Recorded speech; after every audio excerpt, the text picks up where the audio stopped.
The Elephant Island Chronicles presents A Diagnosis of Death by Ambrose Bierce.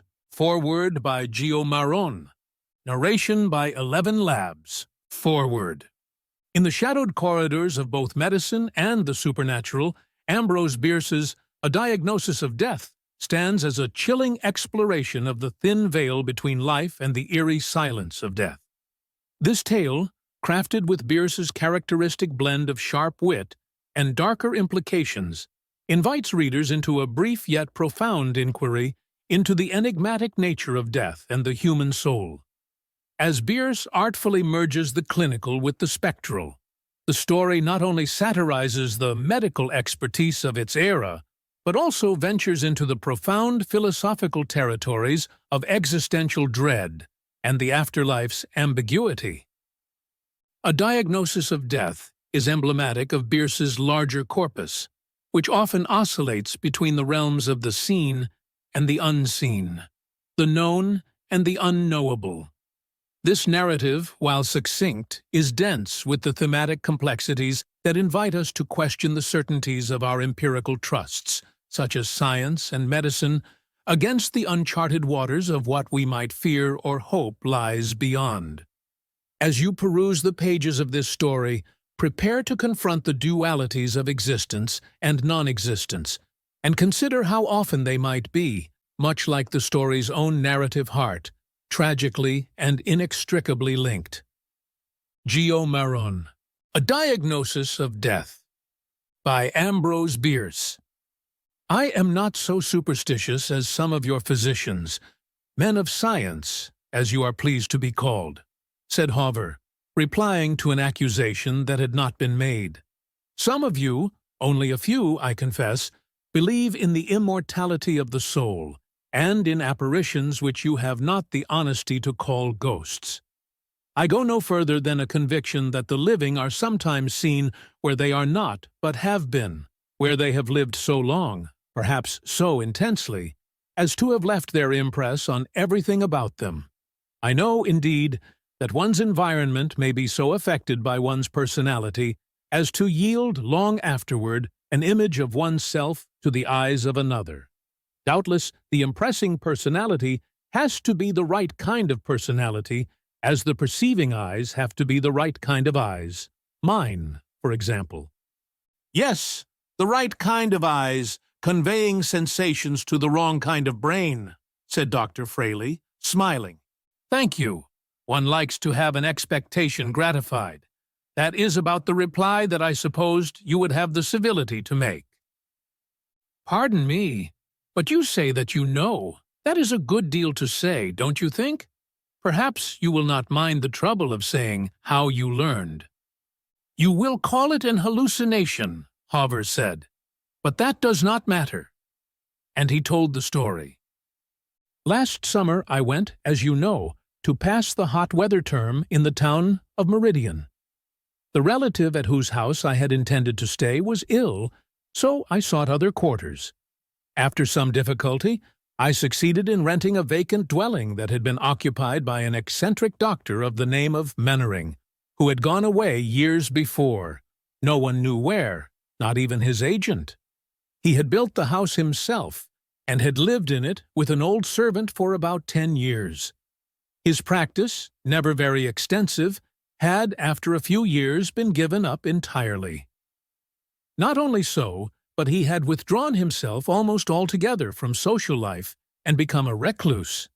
I was told by the village doctor, about the only person with whom he held any relations, that during his retirement he had devoted himself to a single line of study, the result of which he had expounded in a book that did not commend itself to the approval of his professional brethren, who, indeed, considered him not entirely sane.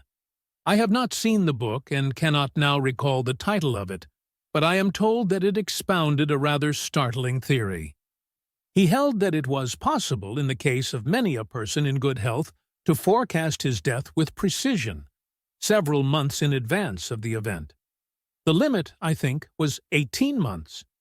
There were local tales of his having exerted his powers of prognosis, or perhaps you would say diagnosis, and it was said that in every instance the person whose friends he had warned had died suddenly at the appointed time, and from no assignable cause. All this, however, has nothing to do with what I have to tell. I thought it might amuse a physician. The house was furnished just as he had lived in it. It was a rather gloomy dwelling for one who was neither a recluse nor a student, and I think it gave something of its character to me, perhaps some of its former occupants' character, for always I felt in it a certain melancholy that was not in my natural disposition, nor, I think, due to loneliness. I had no servants that slept in the house, but I have always been, as you know, rather fond of my own society, being much addicted to reading, though little to study. Whatever was the cause, the effect was dejection and a sense of impending evil. This was especially so in Dr. Mannering's study, although that room was the lightest and most airy in the house. The doctor's life-size portrait in oil hung in that room, and seemed completely to dominate it. There was nothing unusual in the picture. The man was evidently rather good-looking, about 50 years old, with iron-gray hair, a smooth-shaven face, and dark, serious eyes. Something in the picture always drew and held my attention. The man's appearance became familiar to me and rather haunted me. One evening I was passing through this room to my bedroom with a lamp. There is no gas in Meridian. I stopped as usual before the portrait, which seemed in the lamplight to have a new expression, not easily named, but distinctly uncanny. It interested but did not disturb me. I moved the lamp from one side to the other and observed the effects of the altered light. While so engaged, I felt an impulse to turn round. As I did so, I saw a man moving across the room directly toward me. As soon as he came near enough for the lamplight to illuminate the face, I saw that it was Dr. Mannering himself. It was as if the portrait were walking. "I beg your pardon," I said somewhat coldly, "but if you knocked, I did not hear." He passed me, within an arm's length, lifted his right forefinger, as in warning, and without a word went on out of the room, though I observed his exit no more than I had observed his entrance. Of course, I need not tell you that this was what you will call an hallucination, and I call an apparition. That room had only 2 doors, of which one was locked. The other led into a bedroom, from which there was no exit. My feeling on realizing this is not an important part of the incident. Doubtless this seems to you a very commonplace ghost story, one constructed on the regular lines laid down by the old masters of the art. If that were so, I should not have related it, even if it were true. The man was not dead. I met him today in Union Street.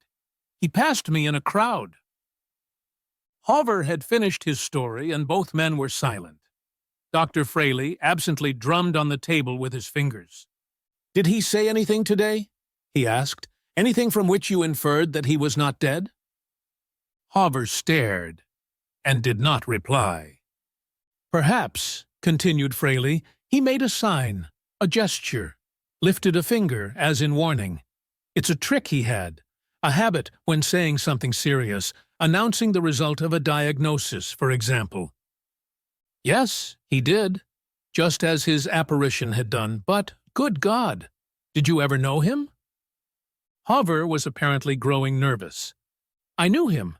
I have read his book, as will every physician some day. It is one of the most striking and important of the century's contributions to medical science. Yes, I knew him. I attended him in an illness 3 years ago. He died." Hawver sprang from his chair, manifestly disturbed. He strode forward and back across the room, then approached his friend and, in a voice not altogether steady, said, "Doctor, have you anything to say to me, as a physician?" "No, Hawver, you are the healthiest man I ever knew. As a friend, I advise you to go to your room. You play the violin like an angel. Play it. Play something light and lively. Get this cursed bad business off your mind."